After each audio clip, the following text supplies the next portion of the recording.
I told myself that turning 40 was just a number. That if I was prepared, nothing would change. But waking up this morning,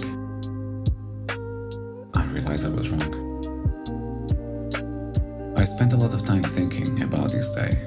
I looked at it from a distance. I thought that if I understood it, I could control how I felt. But today, that logic doesn't work. And it isn't fear, but I do feel nervous.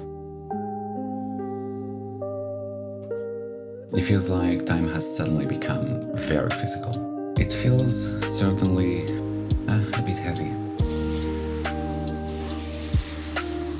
I just feel the need to pause, to stop the noise in my head, to feel the water, the steam, the light, to just admit that I'm here, physically here.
I have spent the last 10 years living far from home.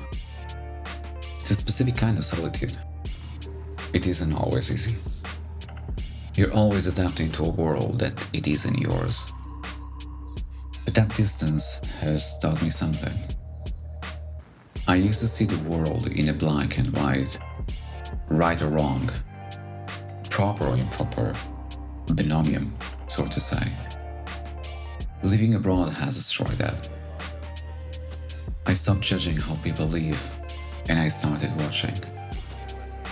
I learned that there is no correct way to live. There are just different ways. That has made me quieter.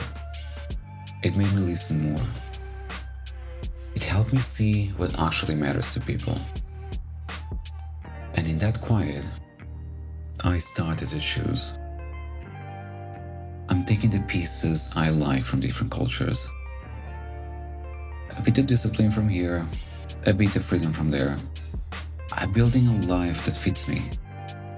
I'm not trying to fit into a box made for someone else. I'm building the box around myself.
I realize now that for a very long time, I was just surviving.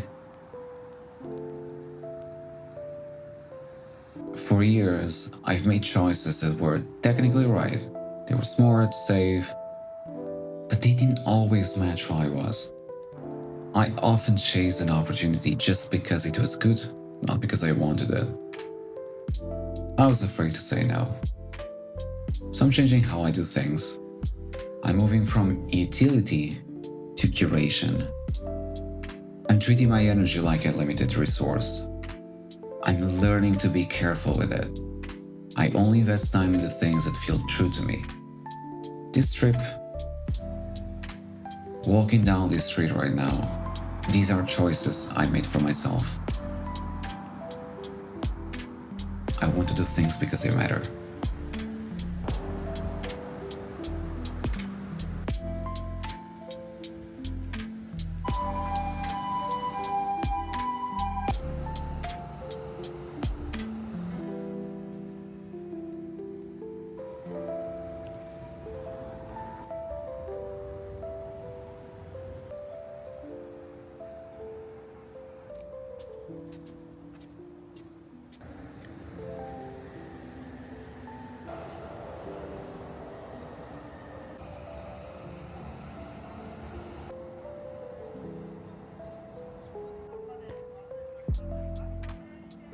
People often ask me why I travel alone if I'm in a long-term relationship. They see me eating dinner alone and they wonder if something is wrong. But I think that speaks to a very small definition of love. I never wanted to be caged. I don't believe two people have to become one shadow. I don't need to do every single activity with my partner to know we're solid. I love the freedom to explore the world by myself, to sit in silence, to follow my curiosity, and I'm grateful to have a partner who understands that. We operate based on trust, not control. We want the best for each other, not to limit each other. That sort of love has been the most important discovery of my life. A love that isn't about owning the other person, but a love that wants to see the other person grow, even if that growth happens on a solo trip to Tokyo. That is the sort of love that frees you.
To be honest, in my personal life, I sometimes feel like I'm a little bit late. Because of my history, because I spent so much energy just trying to survive my early years. I spent my 20s just trying to stand up. I was building a foundation while everyone else was building a life. So now, I find myself doing things that many people did 10 years ago. I'm catching up. And sometimes, that can be very frustrating. Sometimes I feel angry that I'm running out of time. I feel like I've missed time of innocence that I can never get back. But I'm learning to make peace with it. I simply cannot go back. I cannot fix the past. But I can listen to those needs today. I'm trying to find ways right now to give that younger version of myself what he needed. To play, to be silly, to give myself the safety and the joy that I missed back then. I'm not just having fun, I'm trying to heal something, and I'm allowing myself to enjoy it.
So yeah, I have always been a lonely person. I'm comfortable in the quiet, but I also know that I use my head to hide from my heart. When I feel pain or sadness or fear, I try to explain it. I try to solve it like a puzzle, so I don't have to feel the weight of it. But this year, the puzzle didn't have a solution. I've lost my aunt. It was the deepest loss I have ever felt. And when that grief broke me open, the walls came down. Memories I had completely blocked out came back to me. I'm finally facing the truth of where I come from. And I realized that my childhood was not safe. I remember the fear. I remember the need to hide. For a long time, my mind blocked those things. It made me forget, just so I could function, just so I could survive. Now I'm remembering. It is painful. It does make me feel exposed. But I realize now that I didn't build these walls because I was cold. I built them because I was hurt. And now, slowly, I'm ready to step out from behind them.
Then, there is the question about the future.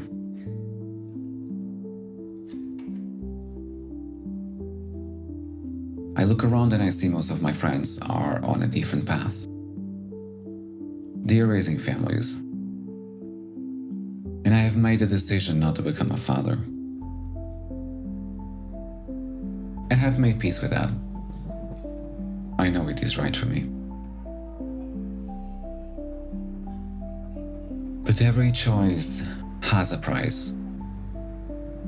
People look at my life, the time, the freedom, the quiet, and they see the luxury of having time, the luxury of being able to choose.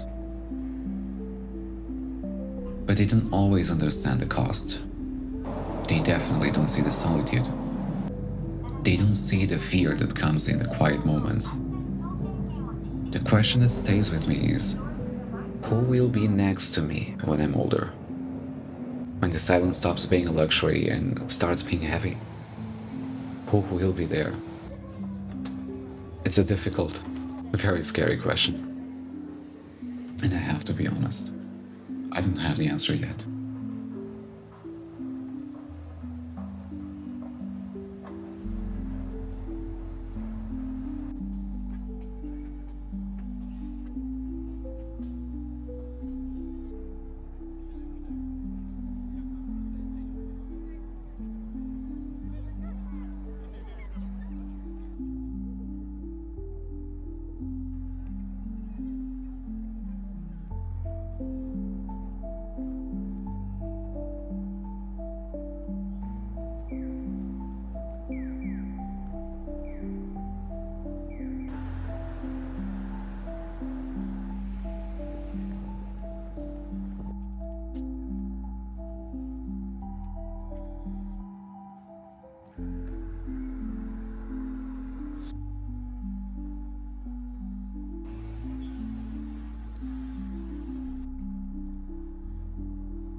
Started my 30s with a goal.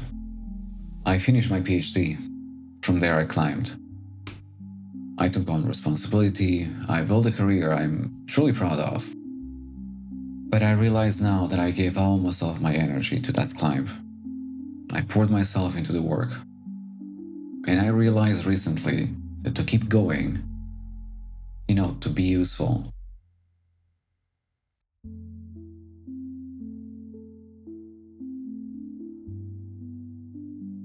I need to adjust. I need to stop treating my body and my mind like machines. So I'm making a shift. Work is still important, but it is in the second layer. It's a part of my life, but it is not the definition of my life. I have to go first. I need to make time for my sports, for my hobbies, for my people, for my health. I used to think that sacrificing my personal time was dedication. Now I know that taking care of myself, it's actually the most responsible thing I can do.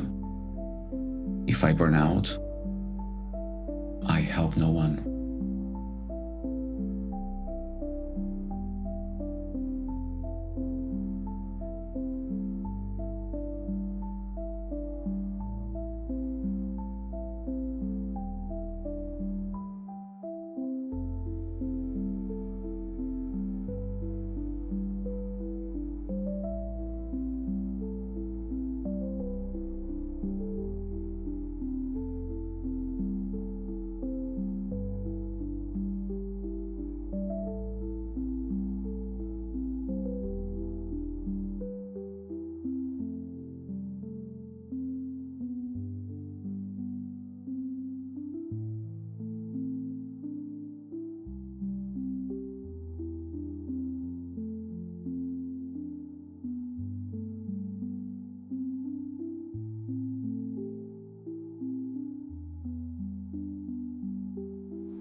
So here I am, 40. I'm ready to stop surviving and start designing. I want to keep discovering the world, to get surprised, to get challenged. But I want to do it gently. I want to fail without guilt. I want to grow without pressure. I want to focus only on the people and places that match my values, to surround myself with things that bring me peace. I'm finally building a life that belongs to me. No more survival. Just me. Finally free.